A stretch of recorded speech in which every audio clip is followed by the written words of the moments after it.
Assalamu alaikum students. I really hope you all are fine. I'm your chemistry instructor Professor Shabazz. Dear students, आज हमारा second year chemistry के साथ एक नए सफ़र का आगाज़ है। आज के इस लेक्चर में हम ऑर्गेनिक केमिस्ट्री को पढ़ना शुरू करेंगे और पहला चैप्टर है ऑर्गेनिक केमिस्ट्री का which is chapter number 7। Actually ये टेक्स्ट का तो चैप्टर नंबर 7 है, लेकिन ऑर्गेनिक केमिस्ट्री का ये पहला चैप्टर है। अब इससे पहले चैप्टर 1 से चैप्टर 6 तक का जो सफ़र था वो कनेक्ट था इनऑर्गेनिक की फॉर्म में। अब चैप्टर 7 से चैप्टर 14 तक का जो सफ़र है वो कनेक्ट है ऑर्गेनिक की फॉर्म में। Students, fundamental principle of organic chemistry chapter का नाम है। आज के इस लेक्चर में इस चैप्टर का मुकम्मल इंट्रोडक्शन करवाया जाएगा, इसकी टर्म्स इंट्रोड्यूस करवाई जाएंगी आपको, ताकि आपके सबकॉन्शियस माइंड में ये बातें रह जाएं। ड्यूरिंग लेक्चर जब वन बाय वन हम इनको डाइसेक्ट करेंगे तो आपके लिए कोई प्रॉब्लम ना हो। So let's move toward light board. जी स्टूडेंट्स, जैसे कि आपको इंट्रोडक्शन में बता चुका हूं कि आज के इस लेक्चर में हमने चैप्टर 7 की टर्म्स को इंट्रोड्यूस करवाना है। जी, सबसे पहले तो हम chapter 7 fundamental principle of organic compound, सबसे पहले हमें जो टर्म क्लियर करनी है वो है वाइटलिज्म। डियर स्टूडेंट्स, याद रखिएगा किसी भी लफ्ज़ के साथ इज़म आएगा तो उसका मतलब होता है फिनोमेना। सो वाइटलिज्म एक ऐसा फिनोमेना है, इसको एक्सप्लेन करने के लिए वाइटल फोर्स थ्योरी प्रपोज की गई और वाइटल फोर्स थ्योरी को प्रपोज करने वाले साइंटिस्ट का नाम था जेकब ब्रिजेलियस। वाइटल फोर्स थ्योरी के मुताबिक आप दुनिया में जितने भी ऑर्गेनिक कंपाउंड्स हैं लैब में उनको तैयार ही नहीं कर सकते। अगर आपने ऑर्गेनिक कंपाउंड को तैयार करना है तो इनसाइड लिविंग बॉडी, यानी कि किसी जानदार बॉडी के अंदर ही उन ऑर्गेनिक कंपाउंड्स को तैयार किया जा सकता है। और according to vital force theory, किसी भी लिविंग थिंग की इनसाइड बॉडी में कुदरत ने एक ताकत रखी है जो कि इस्तेमाल होती है ऑर्गेनिक कंपाउंड को तैयार करने में। सो उस ताकत का नाम वाइटल फोर्स है। सो आउटसाइड लिविंग थिंग, चूंकि उस ताकत का इख्तियार हमारे पास नहीं है और ना ही हम उस ताकत को इस्तेमाल कर सकते हैं, सो हम बॉडी के बाहर ऑर्गेनिक कंपाउंड नहीं तैयार कर सकते, बॉडी में तैयार कर सकते हैं।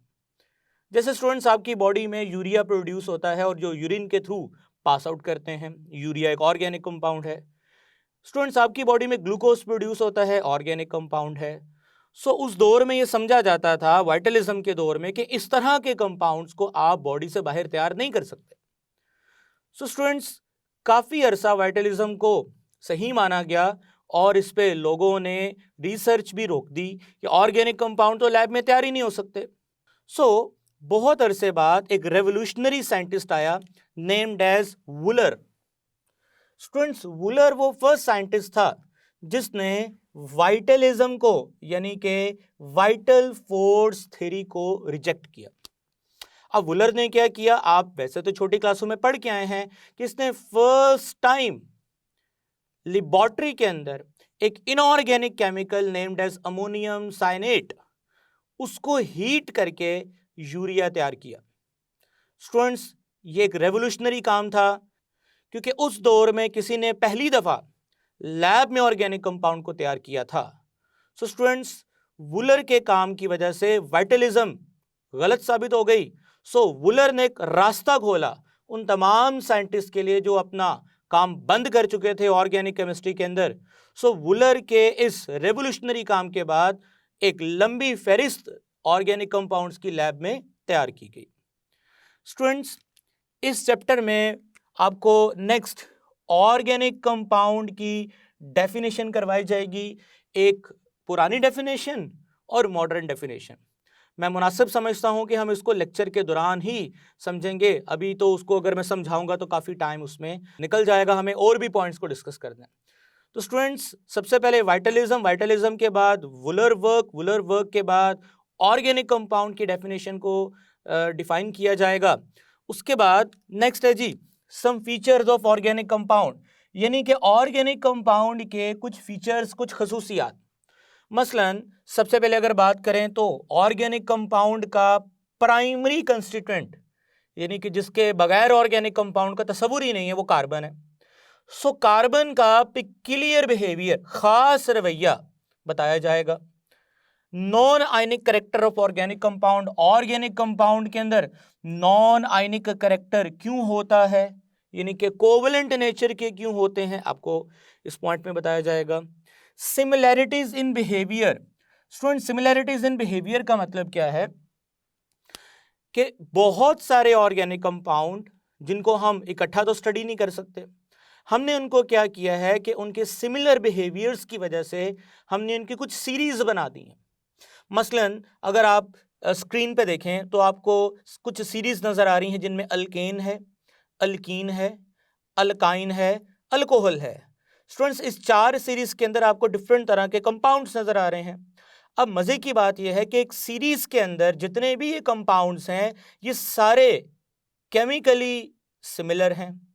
सो सिमिलरिटीज इन बिहेवियर्स आपको बताया जाएगा in terms of homologous series के मिलियंस ऑफ ऑर्गेनिक कंपाउंड्स को कुछ सीरीज में डिवाइड कर लेते हैं। हम उन सीरीज को स्टडी करने के लिए उनके इनिशियल मेंबर्स को पढ़ते हैं और जो उनके इनिशियल मेंबर्स की केमिकल बिहेवियर्स होते हैं बाकियों के भी सिमिलर होते हैं। सो ऑर्गेनिक कंपाउंड्स हैं तो मिलियंस में, लेकिन इनको स्टडी करना आसान है क्योंकि इनके बिहेवियर्स में सिमिलैरिटीज पाई जाती है। Students complexity of organic compound, यानी ऑर्गेनिक कंपाउंड के स्ट्रक्चर बहुत कॉम्प्लेक्स होते हैं। आपको स्क्रीन पे प्रोटीन, डीएनए या आपको कार्बोहाइड्रेट जैसे कॉम्प्लेक्स स्ट्रक्चर नजर आ रहे हैं। तो ऐसा नहीं है कि ये इनऑर्गेनिक कंपाउंड की तरह सिंपल से इनके फॉर्मूलाज होते हैं, काफी कॉम्प्लेक्स फार्मूलाज इनके देखे जाते हैं। स्टूडेंट्स फिर इनमें आइसोमरिज्म का फिनोमिना देखा जाएगा। अब छोटी क्लासों में आप पढ़ के आए हैं what is isomerism, a phenomena in which structural formula will be different but molecular formula will be same. Detail से पढ़ाया जाएगा इस चैप्टर में आपको। Students rate of organic reaction, यानी ऑर्गेनिक कंपाउंड का रिएक्शन का जो रेट है वो स्लो है, क्यों स्लो है आपको इस पॉइंट में बताया जाएगा। फिर सॉलिबिलिटीज के बारे में बताया जाएगा कि ड्यू टू पोलर नेचर और due to non polar nature organic compound की सॉलिबिलिटी का ट्रेंड क्या है। जी स्टूडेंट्स फीचर्स पढ़ाने के बाद नेक्स्ट आर्टिकल जो आपको पढ़ाया जाएगा वो है जी importance of organic compound and sources of organic compound, यानी कि हमारी डेली लाइफ में ऑर्गेनिक कंपाउंड के क्या फायदे हैं। अगर आप थोड़ा नोटिस करें, आप जितना भी खाना खाते हैं वो सारा ऑर्गेनिक नेचर का है। आप जितनी भी मेडिसिन यूज करते हैं वो सारी की सारी ऑर्गेनिक नेचर की हैं। आप जो कपड़े पहनते हैं वो सारे के सारे ऑर्गेनिक नेचर के हैं। तो स्टूडेंट्स हमारी डेली लाइफ में ऑर्गेनिक कंपाउंड की बहुत ही इंपॉर्टेंस है। सो अगर हमारी लाइफ का मोर देन 90% अगर डिपेंडेंस देखा जाए तो वो ऑर्गेनिक कंपाउंड्स पे है। बट ये भी बात ठीक है कि हम इनऑर्गेनिक कंपाउंड्स के बगैर भी सरवाइव नहीं कर सकते, जैसे वाटर बहुत ही एसेंशियल है हमारी लाइफ के लिए। सो स्टूडेंट्स अब हम सोर्सेज की तरफ बढ़ेंगे। सोर्सेज 3 मेजर सोर्सेज हमारी किताब में ऑर्गेनिक कंपाउंड्स के डिस्कस किए गए हैं। उनमें सबसे पहले है कोल, यानी कोयला। कोयला एक बड़ा ही बेहतरीन सोर्स है ऑर्गेनिक कंपाउंड्स का। नेचुरल गैस, जिसको आम जुबान में हम सुई गैस के नाम से भी समझ सकते हैं, बेहतरीन सोर्स है ऑर्गेनिक कंपाउंड का। और सबसे बड़ा ऑर्गेनिक कंपाउंड का सोर्स है पेट्रोलियम। स्टूडेंट्स इस लेक्चर में आपको, जब हम ये पेट्रोलियम का लेक्चर पढ़ेंगे तो आपको एक टेक्निक पढ़ाई जाएगी जिसका नाम है fractional distillation. Students fractional distillation के टॉपिक में आपको ये डिटेल से बताया जाएगा कि पेट्रोलियम क्या है। एक्चुअली मैं थोड़ा सा आपको बता देता हूं कि इनसाइड द अर्थ या इनसाइड द अर्थ क्रस्ट बड़ी बड़ी चट्टानों में से ऑयली नेचर का एक विस्कस ब्लैक मटेरियल निकलता है which is called crude oil या दे ऑल्सो कॉल्ड पेट्रोलियम। तो स्टूडेंट्स वो पेट्रोलियम कैसे बनता है हम डेफिनेटली डिस्कस करेंगे। और उस पेट्रोलियम से फिर हम क्या करते हैं, फ्रैक्शनल डिस्टिलेशन के अमल से गुजारते हैं और इस अमल के जरिए से हम उस पेट्रोलियम में से बहुत सारी चीज़ों को अलग करते हैं। मसलन इसी पेट्रोलियम में से पेट्रोल गैस, इसी पेट्रोलियम में से डीजल, इसी पेट्रोलियम में से गैसोलीन, इसी पेट्रोलियम में से कैरोसिन जैसी चीज़ें आपको मिलती हैं। स्टूडेंट्स आप मेरी स्क्रीन पे एक टेबल भी देख सकते हैं जिसमें वाज़ेह तौर पे इस पेट्रोलियम से निकलने वाले उन तमाम फ्रैक्शंस को दिखाया गया है जो हम डेली लाइफ में यूज़ करते हैं। अक्सर आपने न्यूज़ में सुना होगा पेट्रोलियम मसनूआत की कीमतों में इजाफा हो गया, मतलब कि वो तमाम चीज़ें जो हम पेट्रोलियम से एक्सट्रैक्ट करते हैं वो महंगी हो गई हैं। यानी कि पेट्रोलियम जब महंगा होगा तो वो तमाम चीज़ें महंगी हो जाएंगी। स्टूडेंट्स, पेट्रोलियम पे हम फ्रैक्शनल डिस्टिलेशन का प्रोसेस अप्लाई करते हैं और फ्रैक्शनल डिस्टिलेशन का प्रोसेस अप्लाई करने के बाद पेट्रोलियम में से फ्रैक्शंस को अलग करते हैं। स्टूडेंट्स, उन्हीं में से एक बहुत ही इंपॉर्टेंट फ्रैक्शन है विच इज कॉल्ड गैसोलीन, जो कि हम पेट्रोल के तौर पे गाड़ियों में एज अ फ्यूल यूज करते हैं। स्टूडेंट्स, अब नेक्स्ट पेट्रोलियम के बाद आपको पढ़ाया जाएगा क्रैकिंग ऑफ पेट्रोलियम। अब क्रैकिंग ऑफ पेट्रोलियम से मुराद क्या है? जैसे कि मैंने बोला कि पेट्रोलियम की बहुत ही इंपॉर्टेंट फ्रैक्शन गैसोलीन, जिसको गाड़ियों में पेट्रोल के तौर पे यूज करते हैं, इसकी पेट्रोलियम में से जो फ्रैक्शनल डिस्टिलेशन करने के बाद गैसोलीन हमें मिलती है वो सिर्फ 20% है। यानी कि टोटल पेट्रोलियम का फ्रैक्शनल डिस्टिलेशन के बाद वो हिस्सा जो गैसोलीन यानी पेट्रोल के तौर पे यूज होता है वो सिर्फ 20% है। हम क्या करते हैं, गैसोलीन के अलावा निकलने वाली चीजें जो हमारे लिए इतनी यूजफुल नहीं है, हम उनको कन्वर्ट करते हैं गैसोलीन के अंदर, और उस कन्वर्जन प्रोसेस का नाम है क्रैकिंग ऑफ पेट्रोलियम। स्टूडेंट्स, आपको ये डिटेल से बताया जाएगा। अब ये क्रैकिंग हम 3 तरीकों से करते हैं: थर्मल, स्टीम, कैटालिटिक। इन तमाम क्रैकिंग प्रोसेसेस का जो फायदा है वो यही है कि पेट्रोलियम से निकलने वाली लेस यूजफुल प्रोडक्ट्स को हम मोर यूजफुल प्रोडक्ट्स में कन्वर्ट कर सकें, उनके स्ट्रक्चर को चेंज करके। क्रैकिंग ऑफ पेट्रोलियम से हम गैसोलीन की पैदावार के अलावा उन तमाम चीज़ों की पैदावार में भी इजाफा कर सकते हैं जो हमारे लिए बहुत यूजफुल साबित होती हैं। इंडस्ट्री में बहुत सारी चीज़ें बनती हैं। मसलन मैं आपको एग्जांपल देता हूँ, पॉलीइथीन। स्टूडेंट्स, पॉलीइथीन एक शॉपिंग बैग है जो आप अक्सर शॉप्स पे देखते हैं। इसको बनाने के लिए हमें इथीन गैस चाहिए। होता क्या है कि बहुत सारी पेट्रोलियम प्रोडक्ट्स ऐसी होती हैं जो हमारे काम की नहीं है। मसलन डीजल ऑयल इतना ज़्यादा यूज़ नहीं होता या गैस ऑयल इतना ज़्यादा यूज़ नहीं होता। हम उन गैस ऑयल्स में लार्ज कंपाउंड्स की चेन को ब्रेक करते हैं और स्मॉल चेन्स में कन्वर्ट करते हैं ताकि लेस यूजफुल मॉलिक्यूल्स को मोर यूजफुल मॉलिक्यूल्स में कन्वर्ट करके हम उससे फायदा उठा सकें।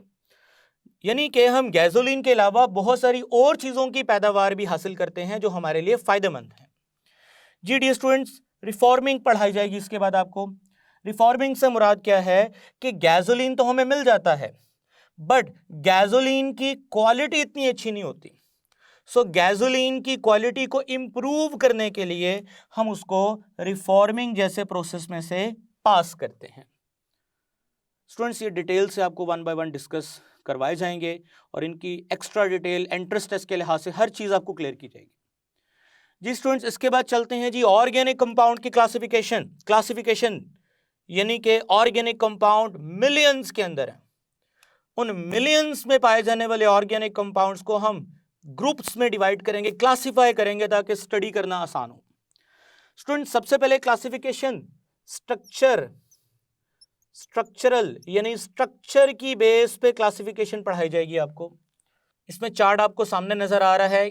बेसिक 2 ग्रुप हैं, open chain and close chain. Students, open chain से मुराद यानी एसाइक्लिक, जो विदाउट साइकिल यानी विदाउट रिंग ऑर्गेनिक कंपाउंड है। डिटेल आपको इंशाल्लाह बताएंगे, अभी सब कॉन्शियस माइंड में चीजें बिठाते जाएं। स्टूडेंट्स, इसमें फिर आपको further branch and unbranched categories मिलेंगी। फिर हम चलेंगे क्लोज चेन की तरफ। क्लोज चेन में आपको होमोसाइक्लिक, हेट्रोसाइक्लिक, होमोसाइक्लिक में फर्दर आपको alicyclic and aromatic, and heterocyclic में आपको सैचुरेटेड, अनसैचुरेटेड, अनसैचुरेटेड में फर्दर आपको एरोमेटिक एंड नॉन एरोमेटिक। अब यहाँ पे ये पॉइंट बहुत टेक्निकल है कि होमोसाइक्लिक में भी एरोमेटिक आते हैं और हेट्रोसाइक्लिक में भी एरोमेटिक आते हैं। डिटेल आपको बताई जाएगी। यहाँ पे एक रूल बताया जाएगा, उसकी तफसील तो चैप्टर 9 में आएगी लेकिन उसका नाम और थोड़ा बहुत यूज जरूर बताया जाएगा, नेम्ड एज हक्कल रूल। जी स्टूडेंट्स, स्ट्रक्चरल क्लासिफिकेशन के बाद हम नेक्स्ट कैटेगरी में चलेंगे, नेम्ड एज फंक्शनल ग्रुप। अब फंक्शनल ग्रुप क्या है? फंक्शनल ग्रुप से मुराद मैं यहाँ पे आपको एग्जांपल देता हूँ। स्टूडेंट्स, आपके सामने ये 3 कंपाउंड्स लिखे हैं। अगर मैं आपसे पूछूं इनमें से कौन अल्काइल हैलाइड है, तो आप फौरन बताओगे ये अल्काइल हैलाइड है ड्यू टू दिस ग्रुप। इनमें से कौन अल्केन है, तो आप बोलोगे ये दोनों अल्केन है, इनमें सिंगल बॉन्ड है। ये अल्कीन है, ये कार्बोनाइल ग्रुप्स हैं। तो स्टूडेंट, फंक्शनल ग्रुप से मुराद किसी भी फॉर्मूला में वो चीज जो हमें मॉलिक्यूल की पहचान करवाती है उसको फंक्शनल ग्रुप कहते हैं। तो स्टूडेंट्स, पहले स्ट्रक्चर की बेस पे क्लासिफिकेशन की जाएगी, फिर फंक्शनल ग्रुप की बेस पे ऑर्गेनिक कंपाउंड को क्लासिफाई करके समझाया जाएगा आपको। जी स्टूडेंट्स, फंक्शनल ग्रुप के बाद हम चलेंगे हाइब्रिडाइजेशन। आप लोगों ने फर्स्ट ईयर में इसको डिटेल से अच्छे तरीके से समझ चुके हैं आप इसको। हाइब्रिडाइजेशन की बेस पे आपको ऑर्गेनिक कंपाउंड के स्ट्रक्चर समझाए जाएंगे। मसलन sp3, sp2, nsp, 3 तरह की हाइब्रिडाइजेशन आप पढ़ेंगे। स्टूडेंट्स, इन तीनों तरह की हाइब्रिडाइजेशंस में इनकी एग्जांपल्स पढ़ेंगे और उनके स्ट्रक्चर्स भी ड्रॉ करेंगे। मसलन methane, ethane, methyl chloride, ethene या कार्बोनाइल या इथाइन। तो आप इन रेलेवेंट हाइब्रिडाइजेशंस में इन एग्जांपल्स को डील करोगे। डिटेल से आपको ये टॉपिक पढ़ाया जाएगा। स्टूडेंट्स, अब मूव करेंगे हम इस चैप्टर के लास्ट टॉपिक की तरफ, जो कि बहुत इंपॉर्टेंट है, named as isomerism. Students, isomerism क्या होती है आप इसको जानते हैं कि ऑर्गेनिक कंपाउंड जिनमें स्ट्रक्चर जो है वो ऑर्गेनिक कंपाउंड का चेंज होता है बट मॉलिक्यूलर फॉर्मूला क्या होता है, सेम होता है। हम ऐसी आइसोमरिज्म को जिसमें स्ट्रक्चर का दारोमदार हो उसे हम स्ट्रक्चरल आइसोमरिज्म बोलते हैं। सो आइसोमरिज्म की आप लोगों ने अभी तक जो टाइप पढ़ी है और जो पढ़नी भी है डिटेल से दोबारा, वो स्ट्रक्चरल आइसोमरिज्म है। लेकिन इस चैप्टर में साथ ही साथ आपको स्टीरियो आइसोमरिज्म के बारे में भी बताया जाएगा। स्टूडेंट्स, अगर आप स्टीरियो आइसोमरिज्म को देखें तो स्टीरियो आइसोमरिज्म स्ट्रक्चरल आइसोमरिज्म से थोड़ी डिफरेंट है। स्टूडेंट, स्टीरियो आइसोमरिज्म में स्ट्रक्चर में चेंज देखने के लिए आपको 3D एनालिसिस करना पड़ेगा।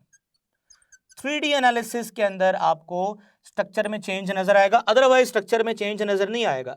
यानी कि 2 फॉर्मूलाज होंगे जो स्ट्रक्चरली भी सेम नजर आएंगे आपको और उनका मॉलिक्यूलर फॉर्मूला भी सेम होगा। बट अगर आप उसका 3D एनालिसिस करेंगे तो आपको 3D एनालिसिस करने के बाद पता चलेगा कि उसके स्ट्रक्चर में बॉन्ड्स की ओरिएंटेशन चेंज है। तो स्टूडेंट्स, इस तरह की आइसोमरिज्म को हम स्टीरियो आइसोमरिज्म का नाम देते हैं। वैसे तो आपके सिलेबस में स्टीरियो आइसोमरिज्म की जो कि 2 कैटेगरीज हैं, कॉन्फर्मेशनल एंड कॉन्फिगरेशनल। वैसे तो ये एंट्रेंस टेस्ट के टॉपिक्स हैं, लेकिन मैं थोड़ा थोड़ा कोशिश करूंगा इनको डिस्कस जरूर करूं। सो कॉन्फिगरेशनल एंड कॉन्फर्मेशनल आइसोमरिज्म में से कॉन्फिगरेशनल जो है वो फर्दर 2 तरह की है, geometrical and optical. Student, stereo isomerism की कॉन्फिगरेशनल आइसोमरिज्म की फर्दर आगे जो ज्योमेट्रिकल आइसोमरिज्म है सिर्फ उसको हमारे सिलेबस में डिस्कस किया गया है। हम इंशाल्लाह इसको डिटेल से पढ़ेंगे और साथ ही साथ इसके बाकी पॉइंट्स को भी थोड़ा सा टच करेंगे। स्टूडेंट्स, वापस आ जाएं आप स्ट्रक्चरल आइसोमरिज्म की तरफ। स्ट्रक्चरल आइसोमरिज्म में फिर आप चेन आइसोमरिज्म पढ़ेंगे, पोजिशनल आइसोमरिज्म पढ़ेंगे, फंक्शनल ग्रुप आइसोमरिज्म पढ़ेंगे, मेटामरिज्म पढ़ेंगे, टाउटोमरिज्म। ये वो तमाम आइसोमरिज्म है जिनके आप वाज़ेह तौर पे स्ट्रक्चर में तब्दीलियां देखोगे बट मॉलिक्यूलर फॉर्मूलाज इनके सेम होंगे। स्टीरियो में आप अगर स्ट्रक्चर ड्रॉ करते हो तो आपको ऐसे स्ट्रक्चर में तब्दीली नजर नहीं आएगी। डेफिनेटली मॉलिक्यूलर फॉर्मूला तो सेम होगा, स्ट्रक्चर में तब्दीली के लिए यहाँ पे मैं बार बार बोल रहा हूँ 3D एनालिसिस करना पड़ेगा। सो स्टूडेंट्स, ये एक बहुत इंपॉर्टेंट टॉपिक साबित होगा हमारे लिए, आइसोमरिज्म। सो डी स्टूडेंट्स, जैसे हम आइसोमरिज्म को पढ़ेंगे तो उसके बाद हम डेफिनेटली इस चैप्टर की एक्सरसाइज को सॉल्व करेंगे। स्टूडेंट्स, अगर पेपर पॉइंट ऑफ व्यू से देखा जाए तो इस चैप्टर के अंदर से अगर आप लॉन्ग क्वेश्चंस की बात करते हैं तो 1 लॉन्ग क्वेश्चन आता है, शॉर्ट क्वेश्चंस की बात करते हैं 2 शॉर्ट क्वेश्चन आते हैं, एमसीक्यूज की बात करते हैं तो 1 एमसीक्यू आता है। सो ये with the passage of time थोड़ी बहुत वेरिएशन आ सकती हैं, लेकिन प्रोबेबली इसके अंदर आने वाला जो पेपर है वो मैंने आपके साथ डिस्कस किया। और ज़्यादातर लॉन्ग क्वेश्चन जो फेमस हैं वो आइसोमरिज्म है या हाइब्रिडाइजेशन है या क्रैकिंग या सोर्सेज ऑफ ऑर्गेनिक कंपाउंड में से आता है। लेकिन ये प्रिडिक्ट करना इतना आसान नहीं होता। आपको ओवरऑल चैप्टर सारा तैयार करना चाहिए, हर लिहाज से आपको तैयारी करनी चाहिए। तो स्टूडेंट्स, इंशाल्लाह नेक्स्ट लेक्चर में हम first topic vitalism and Wohler work के साथ अपना लेक्चर स्टार्ट करेंगे। आज के इस लेक्चर में हमने चैप्टर 7 को मुकम्मल तरीके से इंट्रोड्यूस करवा दिया है। अब आपके सबकॉन्शियस माइंड में ये बातें रहेंगी, वन बाय वन जब हम इनको डिस्कस करेंगे तो आपको ये चीज़ें आहिस्ता आहिस्ता ज़्यादा अच्छे तरीके से समझ आना शुरू होंगी। मैं रिकमेंड करूँगा कि जब भी आप इंट्रोडक्टरी लेक्चर लेते हैं तो आप बोर्ड पे लिखा हुआ जितना भी मटेरियल होता है या तो उसका स्क्रीनशॉट ले लिया करें या उसके नोट्स बना लिया करें, ताकि जब आप रेगुलर लेक्चर्स पढ़ें तो आप इसका फ़ायदा फिर देखेंगे। जी स्टूडेंट्स, नेक्स्ट लेक्चर के लिए मुझे इजाज़त दीजिएगा। इंशाल्लाह मिलेंगे नेक्स्ट टॉपिक में, तब तक के लिए मुझे इजाज़त दें। टेक केयर, अल्लाह हाफिज़।